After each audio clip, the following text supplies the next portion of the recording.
네, 반갑습니다. 수요예배 오신 우리 사랑하는 성도님들을 진심으로 환영합니다. 오늘부터 우리가 주3 순서에 따라서 골로새서를 4월 한 달 동안 나머지 시간 동안 하려고 합니다. 오늘 골로새서 첫 번째 시간을 같이 나누도록 하겠습니다. 자, 골로새서 성경 공부 첫 번째 시간이기도 합니다. 만물의 으뜸 되시는 예수 그리스도, 이 골로새서 1장 15절로 18절을 우리 같이 교독하겠습니다. 그는 보이지 아니하는 하나님의 형상이시요 모든 피조물보다 먼저 나신 이시니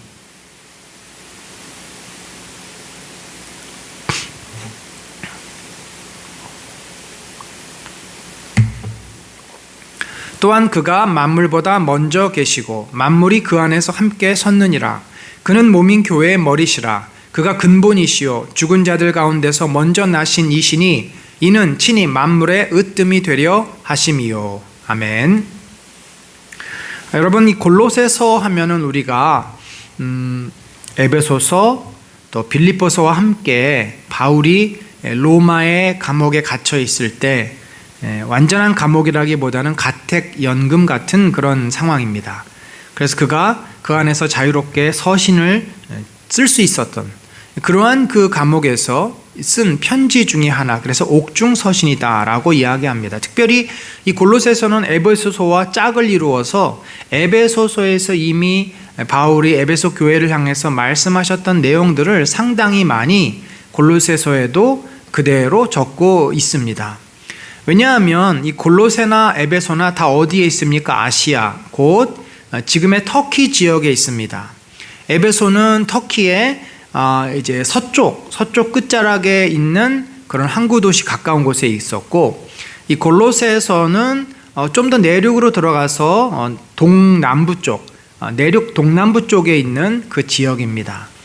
그래서 좀 거리가 한 160km 떨어져 있지만 그래도 같은 그 지역, 큰 범위 안에 있기 때문에 그 내용을 사실은 어느 정도는 공유한다도 볼 수 있습니다. 그러나 에베소의 교회 상황과 골로새 교회 상황이 다르기 때문에 또 전체적인 내용을 보면은 같은 부분도 있지만 또 다른 부분도 많이 있는 것을 봅니다.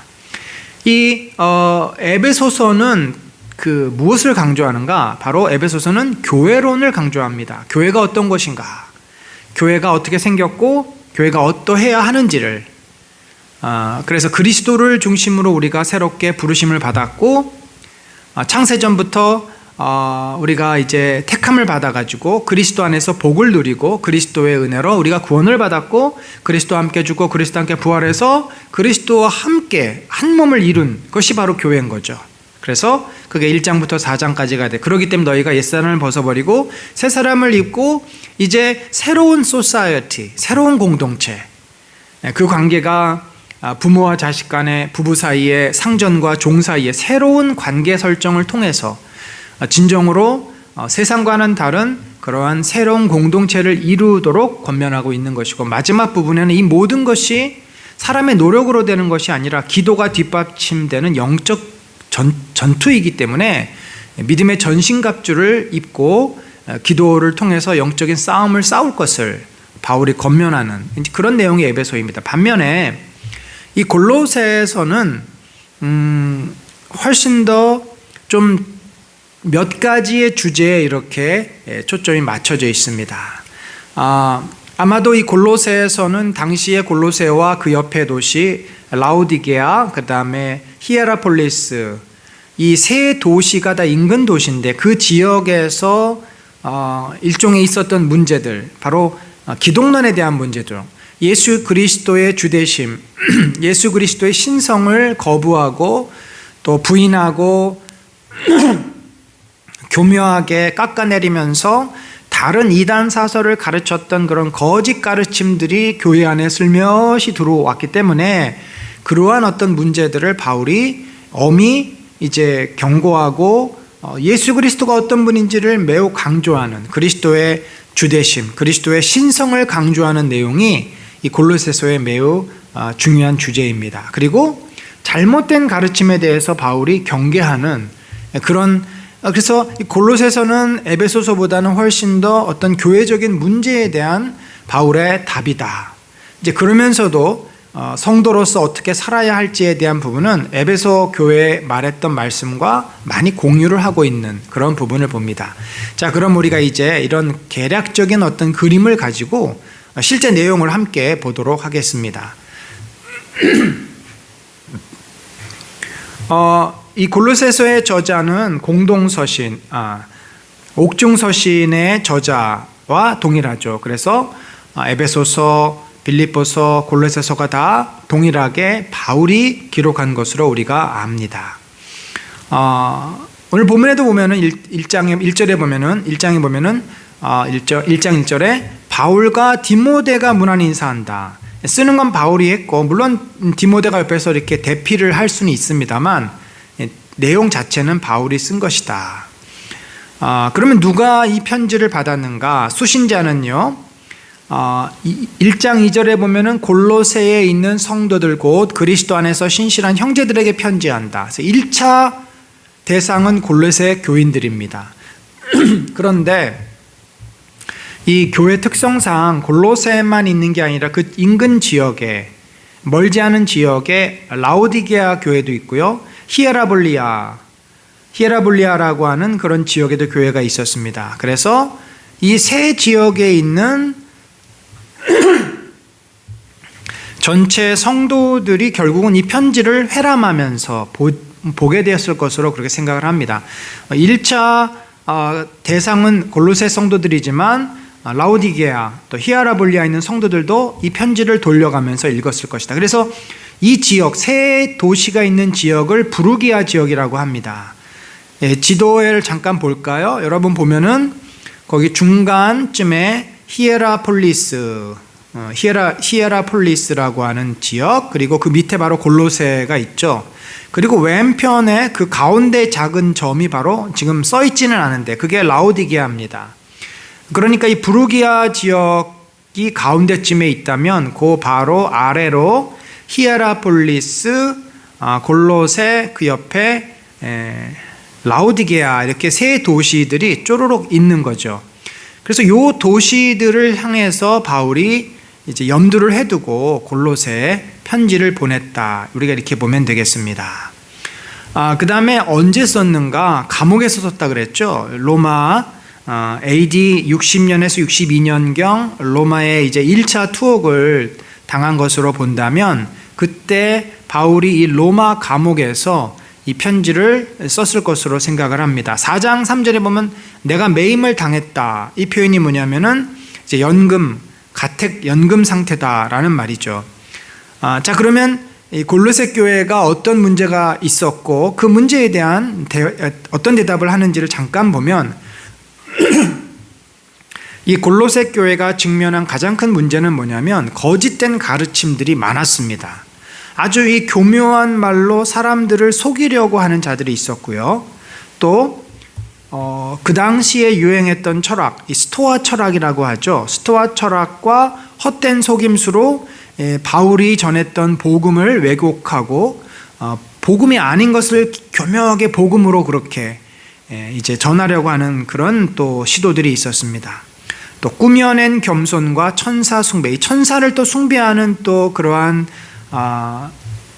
종교가 있었는데 이게 신비주의적인 종파죠. 이런 것들이 슬슬 교회 안으로 들어오기 시작한 겁니다. 자의적 숭배는 뭐냐면 하나님과 예수님을 우리들이 섬기지 않습니까? 그런데 섬기는 것 자체를 자기들이 만들어서 자기들이 해석해서 섬기는, 그래서 이게 자의적이다. 자기의 뜻대로 자기의 생각대로 신앙생활을 하는, 그게 굉장히 위험한 거죠. 하나님이 정해주신 질서와 말씀에 따라 우리가 하나님을 섬기고 또 신앙생활도 해야 되는데 내가 만들어 놓은 법, 내가 만들어 놓은 방식으로 신앙생활을 한다는 것은 그건 진정한 신앙이 아닌 겁니다. 먹고 마시는 것, 예를 들면은 이 음식은 먹어서는 안 되고 이 음식은 이건 유명한 게 이제 유대인들이 지금도 이제 그러한 것들을 코셔 음식이라서 지키지 않습니까? 그래서 그것이 또 유대인들이 지켰던 건데도 크리스찬들에게 이것을 강요하는 거예요. 아주 대표적인 게 돼지고기를 못 먹게 하잖아요. 또 절기와 초하루나 안식일과 월삭, 무슨 이런 것들은 반드시 지켜야 된다. 근데 이미 유대주의에서 벗어났기 때문에, 율법의 문제는 이제 유대주의에서 벗어났기 때문에 이들은, 골로새 사람들은 자유로운데도 이것을 강요하는 그런 입장이 있었다는 거죠. 그래서 이런 다양한 거짓 가르침들이 교회를 몹시 힘들게 하고 성도들을 혼란에 빠뜨렸던 것입니다. 그 외에도 모든 그 로마 시대 사람들이 그랬지만, 이 로마의 문화라는 것은 굉장히 본능적인 문화입니다. 인간의 그 본성과 본능을 그대로 자극하고 드러내는 문화. 그래서 아주 폭력적이고 아주 그 탐욕적이고 또 아주 정욕적인 그런 문화들이 가득 차 있습니다. 그래서 이 세상의 삶이라는 것은 인간의 본성, 본능을 그대로 충실하게 따르는 삶이기 때문에 그 본능에 충실하게 살면은 인간은 죄를 짓는 거죠. 그래서 그것이 어떻게 신앙 안에서 회복되고 또 제거되고 변화되어야 될지를, 그래서 위의 것을 구하라, 땅의 것을 구하지 말고 위의 것을 구하라, 이렇게 이제 바울이 권면을 합니다. 마지막으로 이제 3장 뒷부분하고 4장까지는 이 골로새 교회 안에서도 다양한 인간관계가 있었고 그 인간관계에 문제들이 드러납니다. 역시 에베소 교회에 있었던 것과 같은 어떤 패러다임으로 적용을 합니다. 부부 사이의 문제, 부모 자녀의 문제, 상전과 종의 문제, 이런 여러 인간관계 속에서 우리가 크리스찬으로서 어떻게 성숙하게 그 관계들을 다뤄갈 것인지를 또 말해주고 있습니다. 자, 이렇게 본다면 이제 이 골로새서를 기록한 목적을 우리가 이제 추적해 볼 수 있습니다. 이 골로새는요, 골로새서라고 하는 편지는 바울이 골로새 교회와 그 주변 교회들을 위해서 기록한 것인데, 이 골로새 교회는 바울이 세운 교회는 아닙니다. 바울이 세운 교회는 아니지만 바울이 전도한 에바브라라고 하는 사람이 세운 것으로 추정을 합니다. 바울은 에베소에서 3년 동안 사역을 하죠. 주후 AD 52년에서 55년 동안 사역을 합니다. 그때 아시아의 많은 사람들이 바울의 복음을 들었다.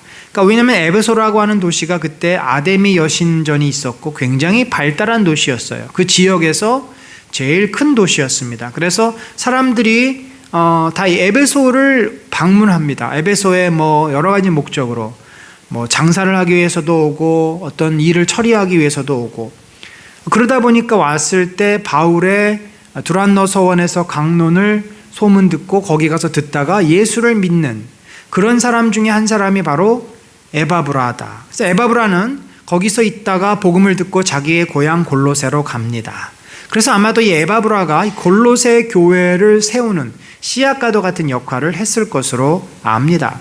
또한 그는 그 골로새 옆에 있는 도시 라오디게아, 그 밑에 있는 도시 히에라폴리스에서도 가서 교회를 설립했던 것으로 볼 수 있습니다. 그래서 이렇게 이제 에바브라가 세운 교회를 향해서 바울이 편지를 보내는 건데, 이 교회에 대한 소식을 에바브라가 로마 감옥에 있는 바울에게 전합니다. 바울이시여, 제가 섬겼고 지금 또 돌보고 있는 교회에 이런 문제가 있습니다. 어떻게 하면 좋겠습니까? 에바브라는 자기의 스승이자 자기의 또 믿음의 또 리더이자 자기를 또 키워준 바울에게 가서 자신이 섬기고 있는 교회의 그런 문제들을 이야기를 한 거죠. 그랬을 때 바울은 그 이야기를 듣고 이제 편지를 써서 에바브라 손에 보냅니다. 그리고 그것을 골로새 교인들이 있고 라오디게아 교인들이 있고 또 히에라폴리스에 있는 교인들이 읽은 거죠.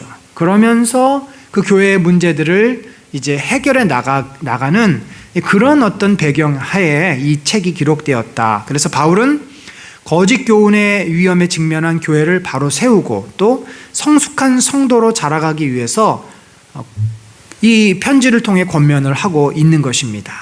자, 이제 그런 어떤 목적을 가지고 이 편지가 골로새서가 기록되었다라고 보시면 되겠습니다. 자, 그러면 이 골로새서가 많은 내용을 다루고 있지만 가장 중요한 내용은 뭔가? 바로 그리스도께서, 예수 그리스도께서는 인간의 아니요 하나님의 형상이요 교회의 머리요 근본이며 만물의 으뜸이다. 만물이 그로 말미암아 지은 바 되었다. 그래서 그리스도의 하나님 되심, 그리스도의 신성을 훼손하려고 하는 여러 헛된 가르침, 거짓 가르침, 철학들을 바울이 이제 방어하고 그리스도가 어떤 분인지를 강하게 드러내는 그런 내용이 사실은 골로새서가 다른 서신서에서 볼 수 없는 특징적인 이제 그런 부분임을 우리들이 알 수 있습니다. 자, 구조를 보면요. 전체 주제를 만물의 으뜸이신 예수 그리스도로 우리가 볼 수 있고요.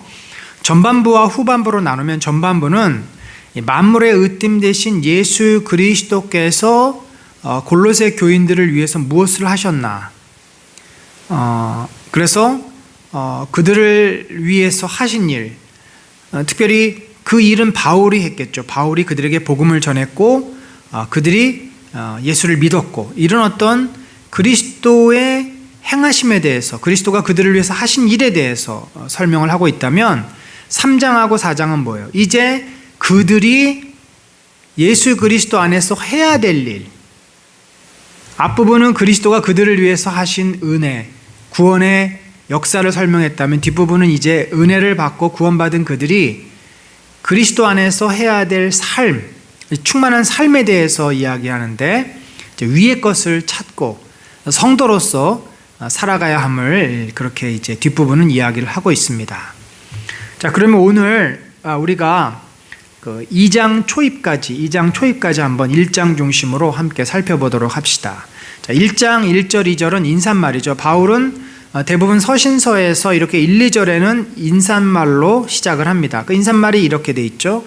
하나님의 뜻으로 말미암아 그리스도 예수의 사도된 바울과 형제 디모데. 자, 바울의 사도성에 대해서 사람들이 늘 공격하고 의문을 제기합니다. 당신은 12제자가 아닌데 왜 사도라 그럽니까? 근데 여기에 대해서 바울은 이렇게 대답을 하죠. 하나님의 뜻으로 내가 사도가 되었다. 하나님의 뜻 가운데 내가 다메섹 도상에서 예수님을 만났고 그에게 사명을 받았고, 그래서 내가 지금 사도의 직분을 감당하고 있다. 그래 12제자는 아니었지만 하나님의 이러한 놀라운 섭리와 뜻 가운데 자신이 택함을 받아서 사도가 되었음을 강하게 이제 이렇게 어필을 하고 있습니다. 이제 형제 디모데와 함께 골로새에 있는 성도들, 곧 그리스도 안에서 신실한 형제들에게 편지한다. 이제 누가 누구에게 썼다를 표시를 하고요. 그 다음 인사말을 합니다. 우리 아버지 하나님으로부터 은혜와 평강이 너희에게 있을지어다. 그래서 은혜와 평강은 항상 인사말에 있어서 아주 핵심적인 그런 내용이다라고 보시면 되겠습니다. 그리고 바울은 이제 그 앞부분에 인사말을 한다면 꼭 기도를 합니다. 그게 이제 송영이라고도 얘기를 하는데요. 하나님께 찬송과 찬양과 영광을 돌리는 내용이기도 하지만 또 그들을 구원하신 하나님을 찬양하는 내용이지만 또 그 편지를 받는 자들을 긍휼히 여겨주시고 그들에게 은혜를 베풀어 달라고 하는 간구기도이기도 합니다. 그래서 여기서는 먼저 감사기도를 하죠. 우리가 너희를 위해 기도할 때마다 하나님 곧 우리 주 예수 그리스도의 아버지께 감사한다. 이 표현도 에베소서에도 나오는 표현이고 자주 등장하는 표현입니다. 그들이 기도할 때 너희들 때문에 하나님께 감사한다는 거죠. 왜 하나님께 감사하냐? 그 이유는 그리스도 예수 안에 너희의 믿음과 모든 성도에 대한 사랑을 내가 들었기 때문이다. 그러니까 골로새 교인들이 얼마나 믿음이 신실하고 그들이 얼마나 사랑이 많은 자들인지를 바울이 들었다는 거죠. 사실 바울은 직접 골로새 교회를 방문해서 그들을 가르친 적이 없습니다. 그러나 바울이 신앙 안에서 낳았던 에바브라가 그들의 초대 목사가 돼서 그들을 개척하고 그들을 섬긴 것입니다. 그러나 에바브로를 통해서 바울이 그들의 소식을 들었고 마치 자신이 복음을 전해서 구원을 얻게 한 자들처럼 그런 애정을 가지고 지금 이렇게 편지를 하는 것이죠. 자, 그리고 나서 이제 간구 기도를 합니다. 이로써 우리도 듣던 날부터 뭐에 대해서 들어요? 너희들에 대한 소식을 듣던 날부터 너희를 위하여 기도하길 그치지 아니하고 구하노니. 여러분, 우리도요 성도 간의 교제가 참 복된 것은 뭐냐면 남들은 그냥 같이 밥 먹고 알고 지내고 어디 같이 놀러 가는 것으로 끝이지만 우리는 서로 알게 됐을 때, 서로 성도가 됐고 교제를 했고 목장 식구가 됐고 한 교인이 됐을 때 그때부터 뭘 합니까? 서로를 위해서 우리는 기도하기 시작합니다. 그래서 그 기도는 언제까지 하냐면 정말 주님 앞에 가는 날까지 계속되는 거예요. 그래서 그 성도가 또 그 성도의 가정이 구원받고 이 모든 삶의 어려움들을 잘 극복해 갈 수 있도록 우리가 기도로 후원하고 격려하는 거죠. 그래서 바울도 골로새 교인들을 향해서 계속 기도했다. 그런데 이제 내가 너희를 위해서 더 특별히 기도하는데 그 내용을 보니까 너희로 하여금 모든 신령한 지혜와 총명에 하나님의 뜻을 아는 것으로 채우게 하시고, 자, 이 내용은요 에베소서에서 바울이 했던 내용과 상당히 많이 일치를 합니다. 그들이 하나님의 뜻을 아는, 하나님의 뜻을 깨닫는 지혜와 총명이 넘치기를 위해서 기도하는 거죠. 우리가 이 하나님의 뜻을 안다는 것은 참 쉽지 않습니다. 말씀을 잘 이해해야만 하고 또 말씀만 잘 이해했다고 되는 게 아니라 살면서 하나님의 일하심과 역사하심에 대한 영적인 분별력이 필요해요. 이게 그냥 내 노력으로 된 건지 하나님의 은혜인지 하나님이 역사하신 것인지 이런 것들을 분별할 수 있는 영적인 눈이 필요합니다. 그래서 그들에게 하나님의 뜻을 알 수 있게 해달라고 기도를 합니다. 또 뭘 기도해요? 범사에 주님을 기쁘시게 하고 주께 합당하게 행하여 범사에 주님을 기쁘시게 하고 모든 선한 일에 열매를 맺게 해달라고. 주님이 기뻐하시는 대로 행하면 주님이 기뻐하시겠죠. 주님 말씀을 순종하고 하나님을 하나님으로 고백하며 살 때 하나님은 얼마나 우리가 기쁘시겠어요. 우리 아이들이 건강하게 잘 지낼 때 우리 부모들이 기쁘지 않습니까? 그래서 모든 선한 일에 열매를 맺게 하시며 우리가 구원받은 목적도 이거죠. 선한 일에 열매가 있게 하기 위해서. 그래서 결국 하나님을 아는 것에 자라한다. 이것은 하나님과 더 깊은 관계를 맺고 하나님을 더욱 사랑하고 하나님의 은혜가 그 안에 더 충만해지는 것을 말합니다. 그래서 모든 능력으로 능하게 하시고 오래 견딤과 오래 참음과 참음에 이르게 하시고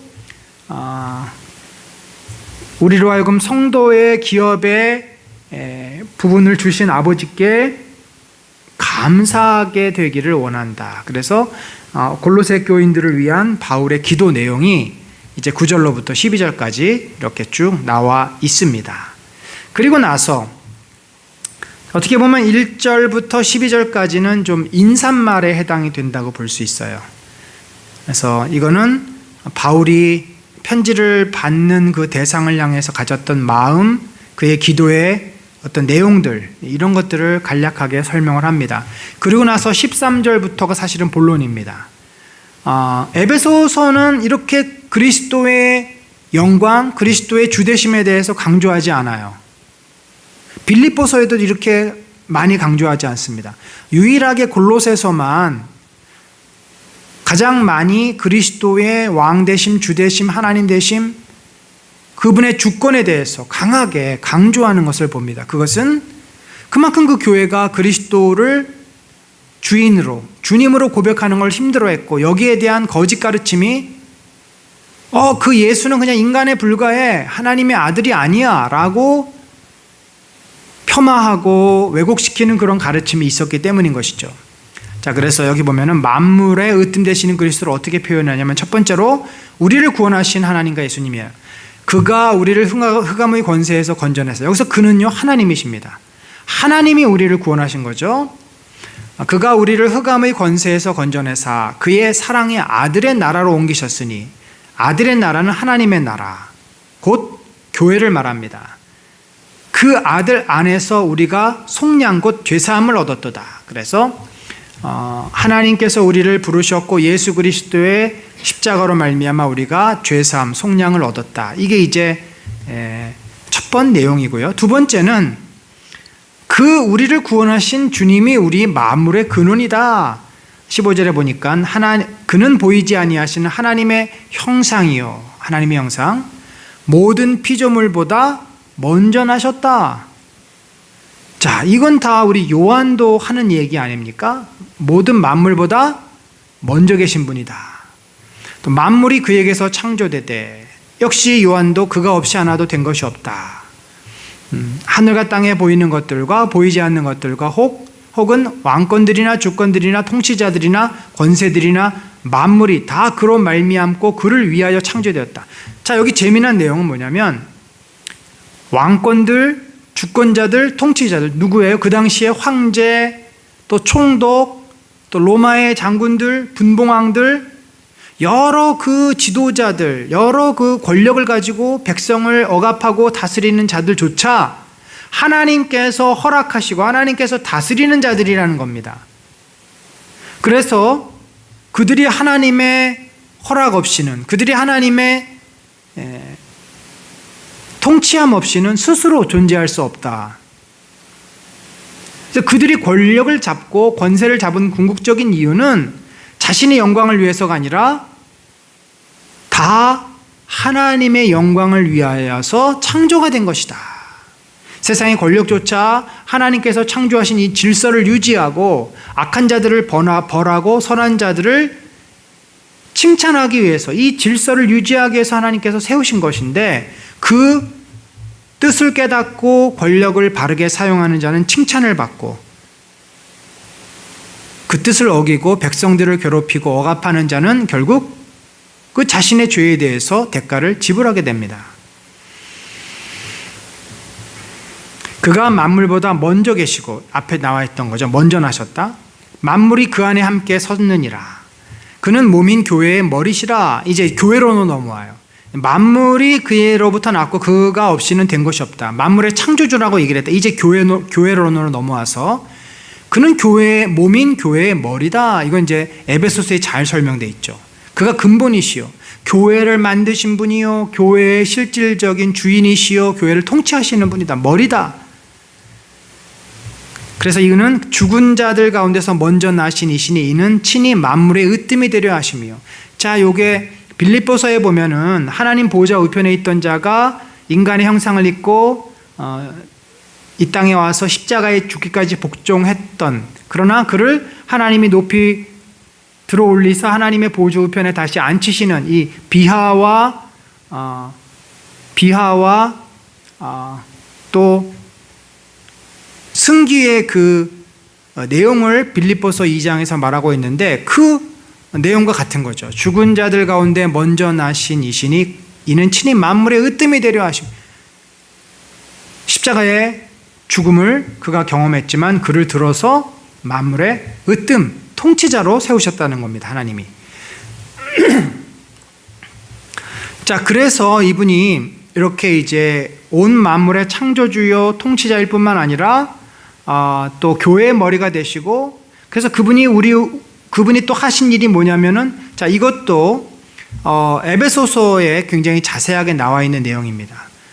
우리와 하나님 사이에 갈라진 그 틈, 멀어진 거리감을 회복시키는 화목의 제물로, 화목시키는 자로 우리에게 오셨다.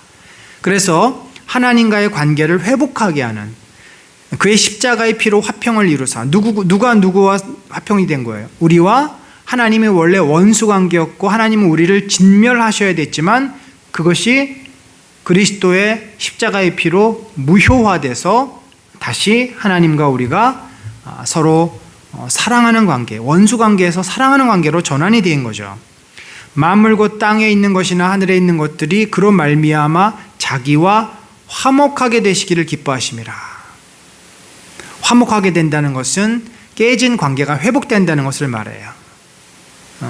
집 나갔던 자가 집 돌아오고 이혼했던 부부가 다시 재결합하는 것을 화목이다라고 말할 수 있어요. 인간이 하나님을 떠났지만 다시 하나님께로 돌아오는 그거를 말하죠.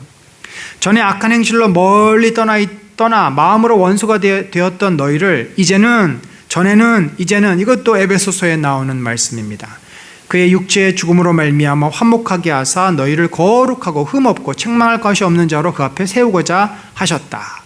그래서 우리를 부르시고 구원한 화목케 한 목적은 우리가 온전하게 성장하고 세워지기 위해서이다라고 말을 합니다. 자, 이제 이렇게 바울은 인사말을 하고 그들이 혼란스러워하는 그리스도가 어떤 분이신지, 그리스도의 역할, 그리스도의 정체성에 대해서 그는 만왕의 왕이요 하나님이시요 창조주시요라고 말하고 또 교회의 머리시요 또 하나님과 우리의 사이를 화목하게 하는 분이다 쭉 설명을 한 다음에 이제 바울 자신이 그대들 이 골로새 교인들을 위해서 무엇을 하였는지를 설명을 합니다. 이제 바울은 바로 교회의 일꾼이 되었다, 복음의 일꾼이 되었다라고 말을 합니다. 나는 이제 너희를 위하여 받은 괴로움을 기뻐하고 그리스도의 남은 고난을 그의 몸된 교회를 위하여 내 육체에 채운다. 자, 그리스도가 고난을 받고 십자가에 죽으셨어요. 바울도 그 길을 따라갑니다. 자, 바울은 지금 어떤 고난을 받고 있습니까? 복음을 전하고 또 예수 그리스도를 소개했다는 죄목으로 그가 지금 로마 감옥에 갇혀 있어요. 그가 핍박을 받습니다. 유대인들에게 핍박을 받아요. 이런 모든 당하는 고난, 이것은 교회를 위한 것입니다. 교회를 위한 것이고 바로 예수 그리스도께서 우리를 위해서 공생의 3년 동안 어려움을 당하셨고 마지막으로 십자가에 죽으셨던 것처럼 그 본을 따라 자기도 지금 고난을 겪고 있고 실제로 감옥에서 지금 투옥되어 있는 그런 상태입니다. 그래서 이렇게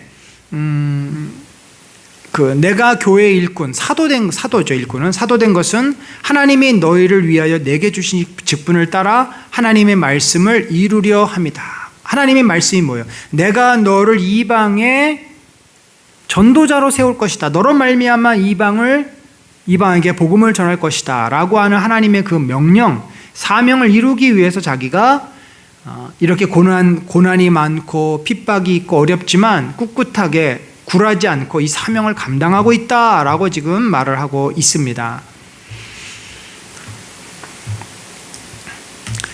자, 그렇게 바울이 자신이 지금 하고 있는 일을 말하는 궁극적인 이유는 결국은 내가 이런 일을 위해서 부르심을 받았고 지금은 감옥에 있지만 결국 너희가 온전한 모습으로 회복되는 것이 주님의 뜻이다. 내가 이렇게 고난 가운데 있으면서 감옥 가운데 있으면서도 너희가 성장하고 회복하고 변하기 위해서 지금 편지를 쓰고 있다. 그 안타까운 마음을 지금 담아서 전하는 것입니다. 우리가 그를 전파하여 각 사람을 권하고 모든 지혜로 각 사람을 가르치면 바울이 1차 전도 여행, 2차 전도 여행, 3차 이렇게 계속 다니면서 여러 사람들에게 복음을 전하고 가르치고 하지 않습니까? 각 사람을 그리스도 안에서 완전한 자로 세우려 함이니 이를 위하여 나도 내 속에서 능력으로 역사하시는 이의 역사를 따라 힘을 다하여 수고하노라. 그렇게 복음을 전하고 가르치는 궁극적인 이유는 그들로 그리스도 안에서 완전한 자로 세운다. 그리스도 안에서 성숙한 자가 되고 그리스도 안에서 사명자가 되고 그리스도 안에서 하나님께 헌신한 자로 세우기 위해서이다. 이를 위해서 내가 힘을 다해서 수고한다. 바울이 고생한 거를 기록한 거 보면 말도 못하죠. 못 먹고 못 자고 강도의 위험, 또 추위와 더위와 또 매 맞고 40이 하나 감한매를 맞고 어마어마한 고난을 겪으면서도 그가 이 사명을 놓치지 않고 애써서 힘을 다해서 수고하는 그런 자신의 모습을 이야기를 하는 겁니다.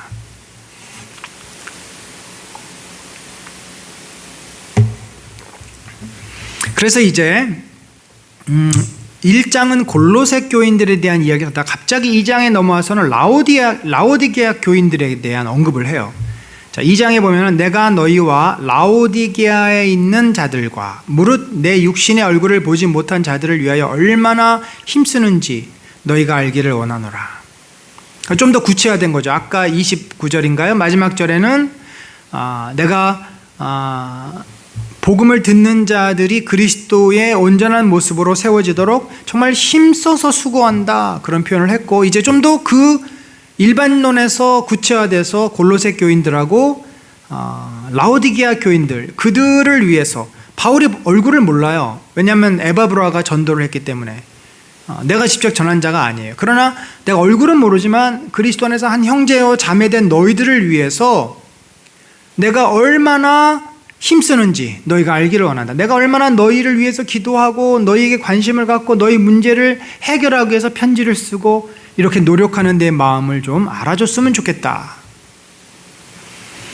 내가 이렇게 애를 쓰는 이유는 그들로 마음의 위안을 받고 사랑 안에서 연합하여 확실한 이해의 모든 풍성함과 하나님의 비밀인 그리스도를 깨닫게 하려 합니다. 결국은 뭡니까? 결국은 모든 풍성함과 하나님의 비밀이라 그랬어요. 그 비밀이 누구예요? 그리스도입니다. 그러니까 그리스도 안에서 하나님께서 이루고자 하는 모든 풍성함, 완벽함이 있어요. 그리고 그리스도 안에는 하나님의 비밀, 하나님의 나라를 이해할 수 있고 풀어갈 수 있는 모든 지식과 모든 깊은 진리가 예수 그리스도 안에 담겨져 있습니다. 이 예수 그리스도를 너희가 깨닫고 그분을 알게 되고 믿고 의지하고 그분의 풍성함으로 살기를 내가 원했기 때문에 이렇게 편지도 쓰고 너희에 대해서 애를 쓰고 있다라고 이야기를 합니다. 그러면서 한 가지 더 또 언급을 해요. 내가 이것을 말함은 아무도 교묘한 말로 너희를 속이지 못하게 하려 합니다. 그러니까 실제적으로 골로새 교회 안에 속이는 자들이 들어온 거예요. 거짓 교사들이라 그래서 순회 전도자입니다. 요즘은 각 교회마다 목회자들이 있지만 당시에는 목회자들이 없었어요. 그래서 교회도 따로 교회가 건물이 있는 곳이 아닌 곳도 많고, 그래서 순회 전도자들이 돌아다니면서 집집마다 가서 복음을 전하기도 하고 시장이나 마을 어귀에서 사람을 모아놓고 예배를 드리기도 하고, 그래서 그런 순회 전도자 중에서는 양질의 훈련된 사람도 있지만 거짓 가르침, 이단의 사설을 가르치는 자들도 있었다는 거죠. 그래서 바울은 이렇게 말합니다. 내가 이것을 말하면 아무도 교묘한 말로 너희를 속이지 못하게 하려 합니다. 이는 내가 육신으로 떠나 있으나 심령으로는 너희와 함께 있어 너희가 질서 있게 행함과 그리스도를 믿는 너희 마음이 굳건한 것을 기쁘게 봄이라. 그래서 바울이 이 편지를 써서 그들이 혼란스러운 그러한 입장에서 도대체 예수님은 그러면 어떤 분이야? 우리가 뭘 어떻게 해야 되는 거야? 이렇게 혼란스러워하는 것에 대해서 바르게 깨닫고 정리정돈을 하고, 이 가르침은 거짓된 것이구나, 이 가르침은 잘못된 것이구나, 그걸 버리고 거부하고 어떻게 돼요? 너희가 질서 있게 행한다. 질서 있게 행한다는 것은 이제 복음에 대해서 제대로 이해하고 바르게 깨닫고 그 복음이 무엇인지를 그들이 정확하게 이해하는 것을 말합니다. 그리스도를 믿는 너희 믿음이 굳건한 것을 기쁘게 봄이라. 그들의 믿음이 이제 흔들거리지 않고 굳게 하기 위해서 이 편지를 썼다라고 이야기를 합니다. 이제 1장의 내용은 바울이 구체적인 내용들은 언급되어 있지 않아요. 그러나 바울이 골로새 교회, 라오디게아 교회, 히아라폴리스에 있는 교회, 이런 교회들을 향해서 그들이 정말 갖고 있는 문제들을 잘 정리하고 해결하고, 그래서 그리스도를 더 알아가고 아주 성숙한 성도로 세워지기를 갈망하는 마음에서 이 편지를 쓰는 것이고, 실제로 이 편지의 내용을 2장부터 4장까지 보면은 우리도 힘들어하고 혼란스러워하고 있는 문제들에 대한 정확한 답들을 또 주고 있기도 합니다. 인간관계의 문제, 또 그리스도에 대한 바른 이해, 또 우리의 삶에 있어서 세상의 가치관, 죄악된 삶과 거룩한 삶의 차이점, 이런 것들을 바울이 쭉 설명하면서 권면을 하고 있다라는 것이죠. 그래서 오늘날 우리들도 이 골로새서를 잘 묵상하면서 이 시대도 마찬가지예요. 이 시대도 무엇이 가장 큰 문제냐면요, 예수 그리스도의 주되심이 자꾸 땅바닥에 떨어지고 있습니다. 저는 그게 지금 한국교회의 가장 큰 심각한 문제라고 생각해요. 저 동의합니다. 하나님의 하나님 되심, 예수님의 예수님 되심이 자꾸 축소돼요. 그래서 우리가 힘을 가지면 가질수록, 우리가 더 많은 것을 주장하고 내 뜻대로 하면 할수록 내 안에 계신 예수님은 어떻게 됩니까? 그만큼 작아지는 겁니다. 그분은 그냥 이름만 있는 분으로 남게 돼요. 예수 그리스도가 통치자다, 창조주다, 나의 주님이라라고는 고백과 실제 삶이 일치가 안 됩니다. 왜냐하면 예수 그리스도는 하나님이시요 하나님의 형상이요 만물의 으뜸이시라고 다 고백은 했지만 실제 내 삶은 내가 주인이요 내 마음대로 하고 내 뜻대로 하지 않으면 나는 못 견뎌하는 그러한 모습을 보면서 이 시대가 얼마나 그리스도를 무시하고 축소시키고 왜곡하고 있는가. 당신은 십자가에 달려서 우리를 위해서 죽으신 분입니다. 우리의 예배와 경배를 받으십시오. 그리고 내 삶은 내가 책임지고 내가 알아서 잘 하겠습니다. 이것이 요즘 많은 성도들에게 보여지는 모습입니다. 여러분, 그리스도는 결코 우리에게 구원이라고 하는 티켓을 던져주고 뒷짐지고서 저 뒤에 계시는 분이 아니에요. 아이들이 놀이터에서 놀 때 엄마들이 저 뒤에서 수다 떨고 핸드폰 보고 앉아서 쉬고 이런 태도로 우리를 지켜보는 분이 아니라는 것입니다. 그분은 실제적으로 우리가 삶의 문제 앞에 절망하고 씨름하고 부딪혔을 때 우리 옆에서 격려하고 우리를 깨우치시고 우리가 잘못 갈 때 우리가 바른 길로 가도록 때로는 우리를 따끔하게 충고도 하시고 우리가 낙심해서 더 이상 두려워서 앞으로 나가지 못할 때 우리를 격려하며 앞으로 이끌고 나가시는 우리의 실제적인 부모와 같은 분이요, 선생님이요, 친구요, 사랑하는 사람이요, 우리의 주인이시라는 것입니다. 우리는 주인 개념이 없어요. 이 시대는 주인 개념이 사라졌습니다. 그러나 그리스도는 주인이십니다. 그래서 우리가 그분을 진심으로 붙잡고 사랑하고 경외하고 의지하고 사는 것이죠. 그랬을 때 우리가 이 예수 그리스도에 대한 올바른 믿음과 태도와 고백을 했을 때 우리의 삶이 직면하는 많은 문제들을 우리는 이겨낼 수 있는 힘을 갖게 됩니다. 그러나 예수 그리스도가 내 인생의 주인이 아니시고 방관자이시고 그저 그냥 동행하는 분에 불과하고 이렇다면 절대 우리는 내가 직면한 인생의 문제를 극복하기는커녕 이 죄악된 세상에서 영향을 받으며 괴로워하며 고통받으며 살 수밖에 없는 그게 우리의 한계요, 우리의 연약함입니다. 저도 개인적으로 얼마나 많은 연약함을 겪고 있는지 몰라요. 제 자신의 연약함 때문에 힘들 때가 있고 가족 간의 관계에서 힘들 때가 있고 일을 하면서 힘들 때가 있고 그럼에도 불구하고 낙심치 않고 인생을 살아가는 이유는 이 연약함을 잘 아시는 주님 그리고 이 연약함을 결국은 고치시고 회복시켜 주실 주님을 제가 믿기 때문입니다. 사랑하는 성도 여러분, 여러분도 이런 그리스도를 살아계신 나의 주, 나의 인생에 나를 다스리고 실제 찾아오셔서 나를 변화시키고 고치시고 회복시키는 그런 주님을 꼭 붙잡고 의지하고 믿는, 그래서 우리의 인생이 그리스도 안에서 놀랍게 성장하고 변화되는 그런 축복을 누리시기를 간절히 축원합니다. 하나님 아버지, 너무나 감사합니다. 우리 주 예수 그리스도가 어떤 분이신지 이 시대가 자꾸 잊어버립니다. 예수 그리스도는 우리를 위해서 십자가에서 매달려 죽으시고 그저 부활하신 다음에 하늘에서 우리를 지켜만 보시는, 그래서 결국 내 인생은 내가 알아서 살고 내가 살고 싶은 대로 살고 또 내 혼자서 어떻게든지 해결하려고 끙끙거리는 그런 인생이 되어버린 경우도 너무나 많습니다. 그러나 주님, 우리 주 예수 그리스도는 만물을 다스리시는 분이고 만물 가운데 계시고 심지어 이 땅의 통치자들, 이 땅의 세상의 권력자들도 당신이 다스리고 계심을 믿습니다. 그러하기에 우리 사랑하는 성도들, 우리 안에 오셔서 우리를 다스리시고 우리를 고치시고 우리를 주장하시고 우리를 당신의 거룩한 백성으로 인도하여 주시옵소서.